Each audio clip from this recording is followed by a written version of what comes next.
ఏదైతే మీరందరూ కూడా చూస్తారు, వంశీ ఎవరైతే మీ అందరికీ తెలుసు, వల్లభనేని వంశీ అంటే ఈ ఆంధ్రప్రదేశ్ రాష్ట్ర ప్రజలకు ఎవరు గుర్తొస్తారు?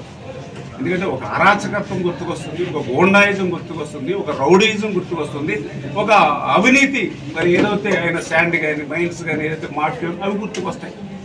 మరి అటువంటి వ్యక్తిని కూడా జగన్మోహన్ రెడ్డి వెనకేసుకొస్తూ మొన్న మాట్లాడుతూ ఉన్నాడని అంటే అరాచకత్వాన్ని అరాచకవాదే ప్రోత్సహిస్తాడనే విషయం కూడా ఈరోజు గ్రాడ్యుయేట్స్ కూడా గ్రహిస్తూ ఉన్నారు.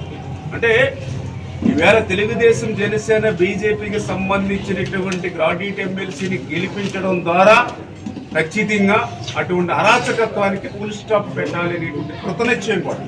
అందులో కూడా ఏ రకంగా మరి ఈ యొక్క వల్లభనేని వంశీ ఆ రోజు దేవాలయం లాంటి, ఎందుకంటే ప్రతి పార్టీకి కూడా ఆఫీస్ అంటే ఒక దేవాలయం. మీరు ఆంధ్రప్రదేశ్ రాష్ట్రంలో కాదు, మిమ్మల్ని అడుగుతూ ఉన్నా, భారతదేశంలో ఎక్కడైనా ఏ పార్టీ ఆఫీస్ మీద దాడి జరగడం మీరు చూసారా? ఆంధ్రప్రదేశ్ రాష్ట్రం కంటే ఉత్తరప్రదేశ్, బీహార్ ఎంతో వైలెన్స్ ఉన్నటువంటి రాష్ట్రాలు మీరు చూశారు.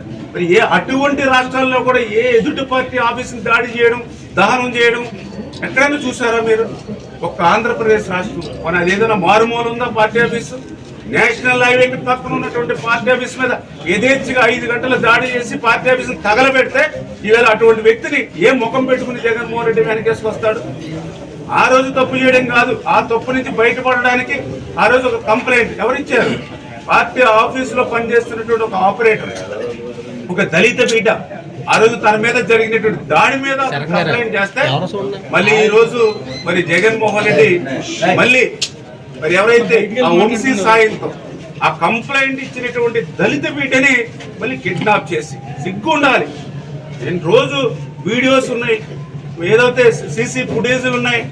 వీళ్ళ వంశీని ఎవరైతే అతని అనుచరులు మరి యొక్క సత్యవర్ధన్ని ఏ రకంగా అయితే విశాఖపట్నం తీసుకెళ్లి బంధించారు, కిడ్నాప్ చేశారు, వాళ్ళ వంశీ సన్నిహితుడు ఇంటి దగ్గర ఎట్లా అతన్ని మరి కిడ్నాప్ చేసి దాచిపెట్టారు, అతని కుటుంబ సభ్యులు ఏ రకంగా అయితే భయభ్రాంతులు చేశారు, మరి ఎన్ని లక్షల రూపాయలు వాళ్ళకి ఇచ్చి ప్రలోభ పెడతామని చెప్పారు. ఇవన్నీ రికార్డ్స్ ఇంత క్లియర్గా అంటే ఒక తప్పు చేసి ఆ తప్పు నుంచి కాపాడుకోవడానికి ఇంకొక తప్పు చేసినటువంటి వంశీని, అందులో కూడా దళిత బీటిని మళ్ళీ ఇంకొకసారి మరి అతన్ని కిడ్నాప్ చేసి హింసించి మళ్ళీ వాళ్ళ కుటుంబ సభ్యులు బెదిరించినటువంటి వ్యక్తిని.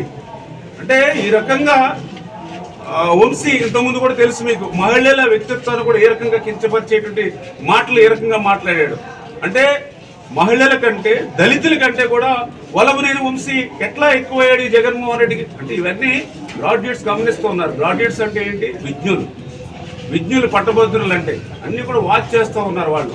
అంచేత జగన్మోహన్ రెడ్డి 5 సంవత్సరాల పాలన విసిగెత్తి అతనికి 11 సీట్లు ఇచ్చినా కూడా ఆయన బుద్ధి మారలేదు, ఆయన పరిస్థితి మారలేదు. మళ్ళీ ఇంకొకసారి కనుక అటువంటి వాళ్ళకి మళ్ళీ మనం ఏదైనా అవకాశం ఇస్తే వీటితో పాటుగా ఏదైతే రేపు ఏప్రిల్ నెలలోనే మన మత్స్యకారులకి 20,000 రూపాయలు ఇస్తామని ఏదైతే హామీ ఇచ్చాం వేట నిషేధ సమయంలో, దాన్ని నిలబెట్టుకునేటువంటి విధంగా రేపు ఏప్రిల్లో వాళ్ళకి 20,000 రూపాయలు సాయం అందించబోతూ ఉన్నాం ఎవరైతే మత్స్యకారుల సోదరులకి.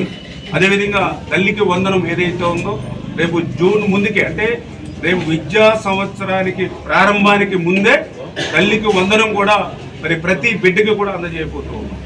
అదేవిధంగా ఎవరైతే అన్నదాత సుఖీభవ 20,000 రూపాయలు రైతుకి పెట్టుబడి సాయం ఏదైతే అందిస్తామని చెప్పామో అది కూడా రేపు మే నెల నుంచి ఆ యొక్క అన్నదాత సుఖీభవ కార్యక్రమం కూడా ప్రారంభిస్తున్నాం. దయవుంచి మీరు కూడా పాత్రికేయులు, మీరు మంచి ఎడ్యుకేట్స్, ఈ సమాజం కోసం మీరు కూడా మళ్ళీ నెక్స్ట్ మీరు ఏదైతే చెప్పారో అవి కూడా 1 by 1 ఒక్కొక్కటి కూడా అమలు చేసుకుంటే వెళ్తాం. 100కి 100% ఇచ్చిన హామీని నిలబెట్టుకునేటువంటి ప్రభుత్వం, ప్రజా ప్రభుత్వం. ఈవేళ చంద్రబాబు నాయుడు గారు, పవన్ కళ్యాణ్ గారు వీళ్ళిద్దరికీ తోడుగా నరేంద్ర మోడీ గారు ఉన్నారు. అంచేత ఈ రాష్ట్రానికి కష్టాలు ఉన్నాయి, ఆర్థిక పరిస్థితి సహకరించకపోయినా ఈ ముగ్గురు యొక్క నాయకత్వం ఈ రాష్ట్రానికి బలం. అంచేత ఆ కార్యక్రమాలన్నీ కూడా చేస్తాం.